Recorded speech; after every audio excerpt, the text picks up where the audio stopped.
दोस्तों, ये तो हम जानते हैं कि स्टॉक मार्केट में लंबे समय में एक अच्छा खासा रिटर्न निकाल के ही देता है। पर इसके साथ आता है मार्केट रिस्क, जो मार्केट में उतार चढ़ाव रहता है वो। पर यह बहुत सारे लोगों को पसंद नहीं करते। तो काफ़ी लोगों को मंथली इनकम चाहिए होता है अपने इन्वेस्टमेंट से। ये होता है एक टाइप का इन्वेस्टर। और दूसरे टाइप के इन्वेस्टर होते हैं जो अपना पैसा एक जगह पे नहीं लगाते। डेफिनेटली हमें यही करना चाहिए, क्योंकि सब बड़े इन्वेस्टर यही करते हैं, अपना पैसा डाइवर्सिफाई करते हैं। ऐसा करने से हमारा पैसा काफ़ी सेफ हो जाता है। तो अगर हम स्टॉक मार्केट पे पैसा नहीं लगाना चाहते तो हमारे पास ऑप्शंस क्या है। ज़्यादातर लोग ये सोच रहे होंगे एफडी पे पैसा लगा लेना, क्योंकि म्यूचुअल फंड तो एक स्टॉक मार्केट का ही एक पार्ट है। म्यूचुअल फंड में तो सब पैसा स्टॉक में ही लगता है, और ये भी मन में आता है कि हमारा पैसा अगर एफडी में लगाए तो वहाँ रिटर्न काफ़ी कम मिलता है। तो ऐसे में बीच का एक रास्ता निकल के आता है, जो है बॉन्ड्स। यहाँ तो आपको एफडी से काफ़ी अच्छा रिटर्न मिलेगा ही, और स्टॉक मार्केट से रिस्क कम हो जाएगा यहाँ पे। तो बॉन्ड क्या है, ये कैसे काम करता है, यहाँ हम इन्वेस्ट कैसे करें, जानेंगे इस वीडियो में। हेलो दोस्तों, मेरा नाम है कौसर अहमद। तो चलो इस वीडियो को शुरू करते हैं।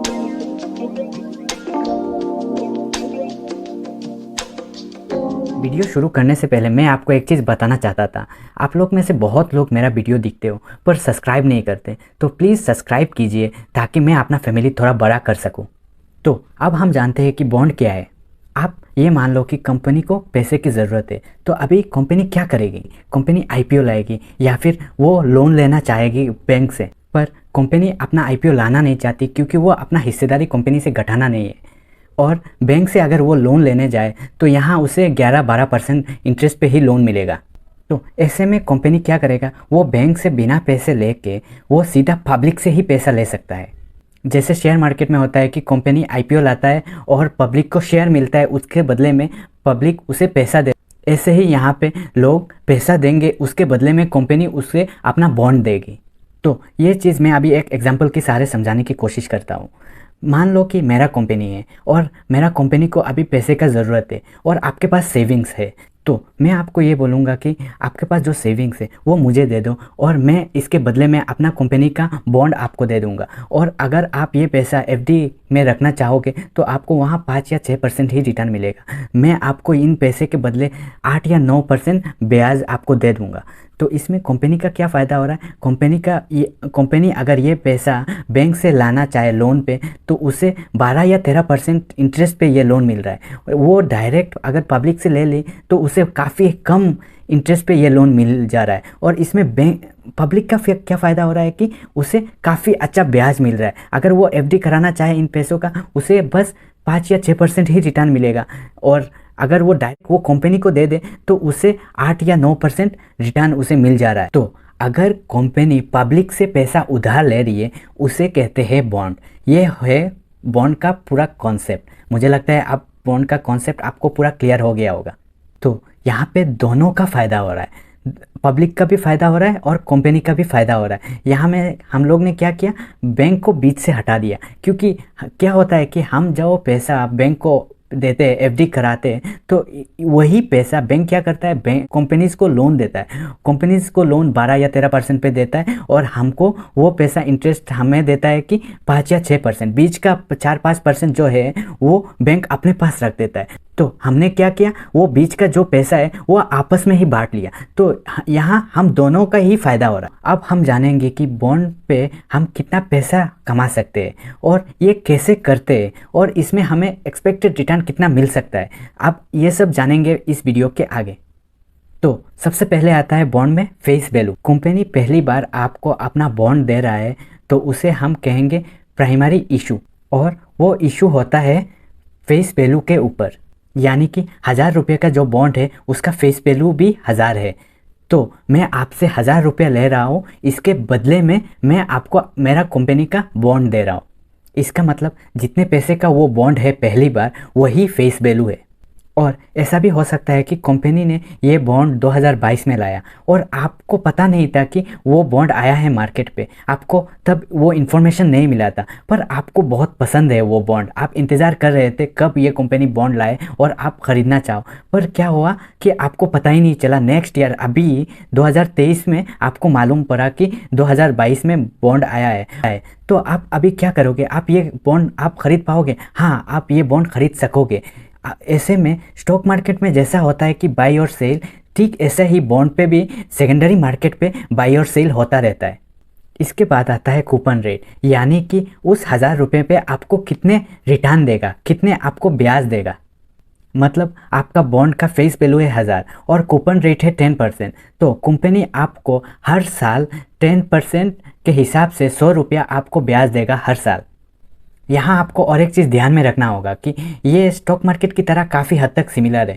जैसा स्टॉक मार्केट में आईपीओ आने के बाद उसका अगले दिन उसका प्राइस सेम नहीं रहता है, काफ़ी ऊपर या नीचे भी आ सकता है मार्केट के डिमांड के हिसाब से। सेकेंडरी मार्केट में ऊपर या नीचे आ सकता है। यहाँ भी ऐसा ही, अगर कोई बॉन्ड आया है और उसके बाद आप उसे ख़रीदने चाहते हो, अगले कुछ महीनों में या कुछ दिनों के बाद वो बॉन्ड आप ख़रीदने चाहते हो, तो आपको सेकेंडरी मार्केट से वो बॉन्ड ख़रीदना होगा। तो यहाँ पे आपको वो प्राइस ऊपर पे भी मिल सकता है या फिर नीचे भी मिल सकता है, पर बॉन्ड का फेस वैल्यू जो है वो सेम ही रहेगा। बॉन्ड का सब कुछ सेम ही रहेगा, बॉन्ड का जो फेस वैल्यू है या फिर जो कूपन रेट है सब कुछ सेम ही रहेगा, पर उसका सेकेंडरी मार्केट पे उसका दाम ज़्यादा आपको मिलेगा। ज़्यादा से आपको ख़रीदना होगा या फिर कम, उसका डिमांड कम हो गया तो आपको कम में ही वो बॉन्ड मिल सकता है। पर अगर आप सेकेंडरी मार्केट से वो बॉन्ड ख़रीदते हो तो आपका कूपन रेट तो सेम रहेगा, पर आपका रिटर्न जो है वो बढ़ भी सकता है या फिर कम हो भी सकता है। मैं आपको बताता हूँ कैसे वो कम हो सकता है या फिर बढ़ सकता है, एग्जाम्पल लेके। मान लो 2022 में कंपनी ने अपना एक बॉन्ड इशू किया है, उसका फेस वैल्यू था 1000 रुपया और उसका कूपन रेट था 10%। तो अभी फिर से 2023 में कंपनी ने और एक बॉन्ड इशू किया है और उसका फेस वैल्यू भी 1000 रुपये है, लेकिन उसका कूपन रेट जो है वो 8% है। तो अभी क्या होगा कि ज़्यादातर लोग क्या करना चाहेंगे कि 2022 वाला जो बॉन्ड है वो लेना चाहेंगे, क्योंकि उसमें हर साल उसे रिटर्न ज़्यादा मिलेगा। ये क्या हो गया कि 2022 का जो बॉन्ड है उसका डिमांड बढ़ गया, तो सेकेंडरी मार्केट में अगर कोई उसे बेचना चाहे तो वो अभी हाई प्राइस में वो बेच सकता है। तो मान लो आपने वो सेकेंडरी मार्केट से वो बॉन्ड 2022 वाला बॉन्ड आपने ख़रीद लिया, उसका फेस वैल्यू था बस 1000 रुपया, आपने वो बॉन्ड ख़रीदा सेकेंडरी मार्केट से 1100 रुपया। तो इसमें क्या होगा कि आपका कूपन रेट जो है वो सेम रहेगा, लेकिन आपका रिटर्न जो है वो घट जाएगा। यहाँ कैसे घटेगा आप ये समझ लीजिए कि आपको पहले जो रिटर्न मिल रहा था वो 1000 रुपये पे 10% मिल रहा था, अभी क्या होगा कि आपको रिटर्न जो 10% जो मिल रहा है वो 1100 पे 10% मिल रहा है, तो आपको रिटर्न जो है वो घट गया। और अगर आपने वो बॉन्ड 800 में कम प्राइस में ख़रीद लिया तो यहाँ आपका रिटर्न बढ़ जाएगा। कैसे? आपको पहले वो बॉन्ड का फेस वैल्यू था 1000 रुपया और वहाँ 1000 रुपये पे आपको 10% रिटर्न मिल रहा था, लेकिन अभी आपने वो बॉन्ड सेकेंडरी मार्केट से समझ लीजिए 800 रुपये में आपने ख़रीद लिया। तो यहाँ आपका क्या फ़ायदा हुआ कि उसका फेस वैल्यू 1000 था लेकिन आपने ख़रीदा 800 में, और आपका कूपन रेट जो है वो तो 10% के हिसाब से ही आपको मिलेगा। 10% का उसका फेस वैल्यू था 1000, उसका हिसाब से आपको रिटर्न मिलेगा, लेकिन यहाँ तो आपने कम प्राइस में ख़रीदा तो आपको 10% का ऊपर आपको रिटर्न मिलेगा। आपके मन में आएगा कि लोग ऐसा क्यों करेंगे। मैं आपको बोल रहा हूँ ऐसा भी होता है, काफ़ी टाइम ऐसा दिखने को मिला है। ऐसा कब होता है कि जब कोई बॉन्ड 2022 में आया है और उसका कूपन रेट समझ लीजिए 10% है और उसका फेस वैल्यू है 1000, और फिर 2023 में जो बॉन्ड आया है उसका फेस वैल्यू भी 1000 है लेकिन उसका कूपन रेट 12% है। ये मान लीजिए अभी क्या होगा कि पिछले साल का जो बॉन्ड है उसका डिमांड कम हो जाएगा और इस साल का जो बॉन्ड है उसका डिमांड बढ़ जाएगा। तो पिछले साल का जो बॉन्ड है वो लोग चाहेंगे उसे बेच देना, तो उसका डिमांड कम हो गया। तो काफ़ी टाइम ऐसे को दिखने को मिलता है कि लोग कम प्राइस में उसे बेच के इस साल का जो है वो ख़रीदना प्रिफर करते। इसके बाद आता है टेन्योर।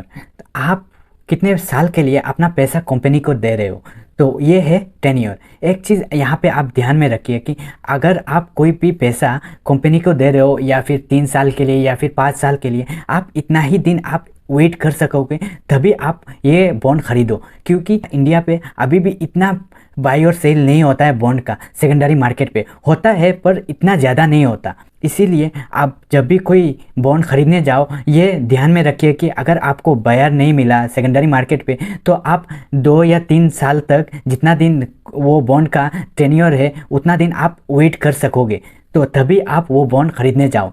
और इसके बाद आता है क्रेडिट रेट। आप ये सोच रहे होंगे कि इतना दिन सुना था कि क्रेडिट रेट हमारा होता है, हम जब बैंक में लोन लेने जाते हैं तो बैंक हम पे दिखता है कि हमारा क्रेडिट स्कोर क्या है।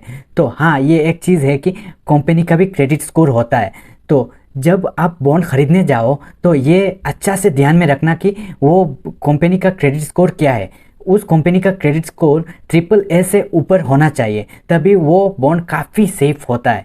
मैं आपको यही रिकमेंड करूंगा कि आप जब भी बॉन्ड खरीदने जाओ तो AAA या फिर उसके ऊपर में स्कोर होना चाहिए, तभी आप वो बॉन्ड खरीदो। तो हमें कौन से टाइप के बॉन्ड पे इन्वेस्ट करना चाहिए? गवर्नमेंट बॉन्ड ये काफ़ी सेफ रहता है इन्वेस्टमेंट के लिए, क्योंकि कोई भी हो जाए, कुछ भी हो जाए, गवर्नमेंट बॉन्ड तो डूबेगा ही नहीं।